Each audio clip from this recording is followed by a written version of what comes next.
తెలంగాణ మంత్రివర్గ భేటీ సుదీర్ఘంగా సాగింది. మధ్యాహ్నం 2 గంటలకు మొదలైన సమావేశంలో పలు కీలక అంశాలపై చర్చించారు.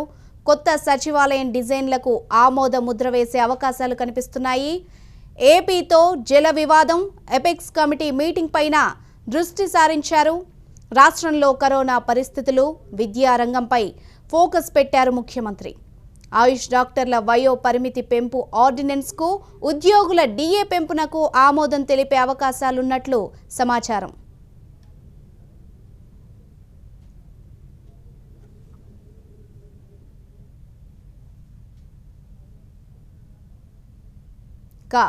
సుదీర్ఘంగా కొనసాగినటువంటి తెలంగాణ మంత్రివర్గ భేటీ ప్రస్తుతం ముగిసింది. మధ్యాహ్నం 2 గంటలకు మొదలైన ఈ సమావేశంలో పలు కీలక అంశాలపై చర్చించారు.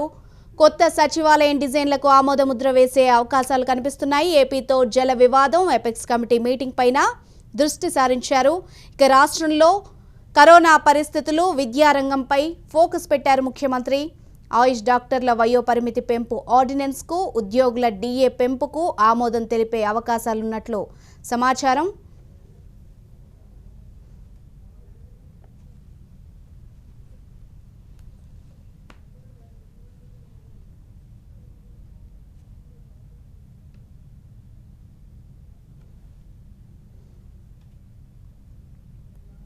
దీనికి సంబంధించి పూర్తి డీటెయిల్స్ మా ప్రతినిధి రాకేష్ అందిస్తారు. క్యాబినెట్ ఇంకా కొనసాగుతుంది. దాదాపు 8 గంటల నుంచి క్యాబినెట్ నడుస్తూనే ఉంది. సుదీర్ఘంగా అనేక అంశాలపై చర్చిస్తున్నారు. ముఖ్యంగా ప్రబలుతున్నటువంటి కరోనా వైరస్, వచ్చే అకాడమిక్ ఇయర్ని ఎలా స్టార్ట్ చేయాలి, కొత్త సచివాలయ భవనాలకు సంబంధించినటువంటి ఆమోదం, డిజైన్ల పరిశీలన, వీటన్నిటి మీద పరిశీలిస్తున్నారు. ఇప్పుడే ఒక బ్రేకింగ్ కూడా అందుతుంది. తెలంగాణలో లోకల్ రిజర్వేషన్స్, స్థానిక రిజర్వేషన్లకు సంబంధించినటువంటి నిర్ణయం క్యాబినెట్ తీసేసుకుంది. ఇతర రాష్ట్రాల్లో మాదిరిగా పెట్టుబడులు పెట్టడానికి వచ్చేటువంటి కంపెనీల్లో ఖచ్చితంగా స్థానికులకు ఎంత శాతం ఉద్యోగాలు ఇవ్వాలనే నిబంధన ఇకపై తెలంగాణలో కూడా అమల్లోకి రానుంది. ఇప్పుడు తీసుకున్నటువంటి ఈ రిజర్వేషన్ ప్రకారం అయితే 2 రకాలుగా ఈ రిజర్వేషన్ తీసుకున్నారు. ఒకటి స్కిల్డ్ ఎంప్లాయీస్, ఇంకోటి non skilled employees. Skilled employees ఖచ్చితంగా 50% ఉండాల్సినటువంటి అవసరం ఉంటుంది. అది ఎలాంటి కంపెనీ అయినా ప్రభుత్వం ఇచ్చేటువంటి ప్రోత్సాహకాలు, అంటే భూమి కానీ, పవర్ సబ్సిడీ కానీ, వాటర్ కానీ, లేకపోతే ట్యాక్స్ ఎగ్జంప్షన్ కానీ, ఇలాంటి సబ్సిడీలన్నీ ప్రభుత్వం ఇస్తుంది. కాబట్టి ఆ సబ్సిడీలు పొందాలనుకునే కంపెనీలు ఖచ్చితంగా తెలంగాణ పౌరులుగా ఉన్నటువంటి ఉద్యోగులను 50% స్కిల్డ్ ఎంప్లాయీస్ని తీసుకోవాల్సి ఉంటుంది. అన్స్కిల్డ్ ఎంప్లాయీస్ని 70% తీసుకోవాల్సి ఉంటుంది.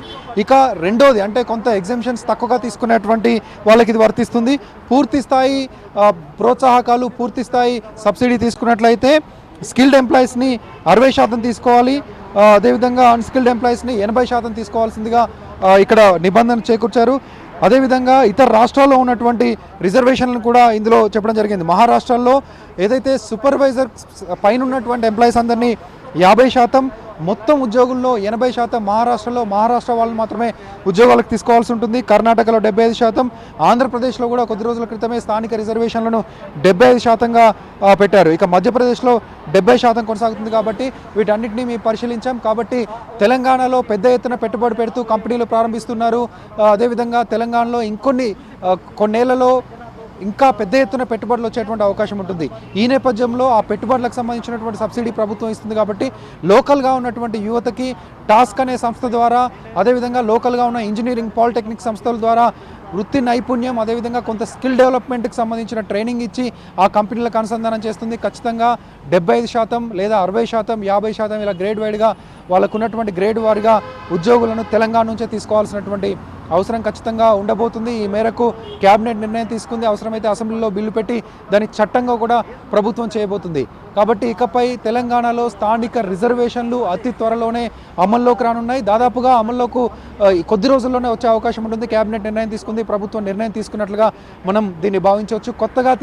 కొత్తగా వచ్చేటువంటి కంపెనీలకు ఖచ్చితంగా అమలవుతుంది.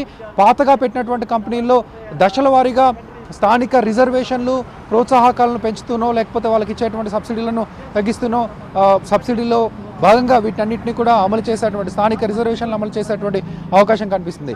ఇక ముఖ్యమైనటువంటి అంశం, వచ్చే అకాడమిక్ ఇయర్ని ఎలా ప్రారంభించాలి. కోవిడ్ చాలా తీవ్రంగా విజృంభిస్తుంది.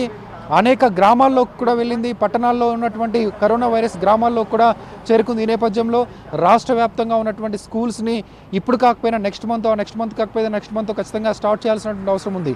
ఆన్లైన్ ఎడ్యుకేషన్ మీద కూడా అనేక ఫిర్యాదులు వస్తూ ఉన్నాయి. ఫీజుల మీద కూడా అనేక అభ్యంతరాలు వస్తున్నాయి. కాబట్టి ఖచ్చితంగా ఈ అకాడమిక్ ఇయర్లో స్కూల్ స్టార్ట్ చేయడంతో పాటు డిగ్రీ, పీజీ ఎంట్రన్స్లను ఎలా నిర్వహించాలి, కొత్త అడ్మిషన్ ఎలా తీసుకోవాలి, ఏ ప్రాతిపదికన తీసుకోవాలి, ఎంట్రన్స్ టెస్టులు లేవు కాబట్టి కాలేజీలనే సపరేట్గా అడ్మిషన్ టెస్ట్ పెట్టుకోమని తీసుకునే విధానం ఒకటి, గ్రేడ్ వారీగా తీసుకునే విధానం ఒకటి, ఇలా రకరకాలుగా ఇతర రాష్ట్రాల్లో ఇతర దేశాల్లో ప్రపంచవ్యాప్తంగా కరోనా వైరస్ విస్తరిస్తున్నటువంటి ఈ నేపథ్యంలో రకరకాల మెథడ్స్ని రకరకాల పాలసీని తీసుకున్నారు కాబట్టి వాళ్ళని స్టడీ చేసి ఇక్కడ కూడా తెలంగాణలో ఇంప్లిమెంట్ చేసేటువంటి ప్రయత్నం చేస్తుంది. వాటన్నిటిని కూడా ఇప్పటివరకు ఈ సుదీర్ఘ క్యాబినెట్ భేటీలో ఎలా అకాడమిక్ ఇయర్ స్టార్ట్ చేయాలి, స్కూల్స్ ఓపెన్ చేస్తే కనుక హాఫ్ డే స్కూల్స్ పెట్టాలా, లేకపోతే కొన్ని పీరియడ్స్ని తగ్గించి స్టూడెంట్స్ని తగ్గించి ఆల్టర్నేట్ డేస్లో స్కూల్స్ని ఓపెన్ చేయాలా, ఇలా రకరకాల ప్రతిపాదనలు ఉన్నాయి. వాటన్నిటిపై తీసుకొని ఒక క్లారిటీ తీసుకునేటువంటి అవకాశం ఉంటుంది. దాంతోపాటు కొత్త సెక్రటరేట్కి సంబంధించినటువంటి బిల్డింగ్ డిజైన్లను ఈరోజు ఆమోదించనున్నారు. ఎన్ని అంతస్తులు ఉండబోతున్నాయి, ఎంత ఖర్చు అవుతుంది ఏంటని పూర్తిగా క్యాబినెట్లో చర్చించి ఒక ఆమోద ముద్ర వేయనున్నారు. నియంత్రిత వ్యవసాయంలో భాగంగా జరిగినటువంటి పరిణామాలు ఏంటి, రైతులు ఎంతవరకు ముందుకొచ్చారు, ఎక్కడెక్కడ ఏ పంటలు వేశారనే విషయంలో కూడా క్యాబినెట్ పూర్తిగా చర్చించింది. ఇంకొన్ని అంశాలను కూడా క్యాబినెట్ చర్చిస్తుంది. ఇంకా క్యాబినెట్ కొనసాగుతుంది. ఇంకా కొంత టైం పట్టేటువంటి అవకాశం ఉంటుంది. ముఖ్యమంత్రి ప్రెస్ కాన్ఫరెన్స్ అయితే ప్రస్తుతానికి లేదు. పూర్తి అధికారిక నోటు మాత్రం కొద్దిసేపట్లో విడుదల కానుంది. రైట్ రాకేష్. తెలంగాణ మంత్రివర్గ భేటీ సుదీర్ఘంగా కొనసాగుతోంది. మధ్యాహ్నం 2 గంటలకు మొదలైన సమావేశంలో పలు కీలక అంశాలపై చర్చిస్తున్నారు. ప్రైవేటు ఉద్యోగాల్లో లోకల్ కోటాకు ఆమోద ముద్రను వేశారు. కొత్త సచివాలయం డిజైన్లకు ఆమోద ముద్ర వేసే అవకాశాలు కనిపిస్తున్నాయి. ఇక ఏపీతో జల వివాదం ఎపెక్స్ కమిటీ మీటింగ్ పైన దృష్టి సారించారు. ఇక రాష్ట్రంలో నెలకొన్న కరోనా పరిస్థితుల్లో విద్యారంగంపై ఫోకస్ పెట్టారు ముఖ్యమంత్రి. ఆయుష్ డాక్టర్ల వయోపరిమితి పెంపు ఆర్డినెన్స్కు, ఉద్యోగుల డిఏ పెంపుకు ఆమోదం తెలిపే అవకాశం ఉన్నట్టు సమాచారం.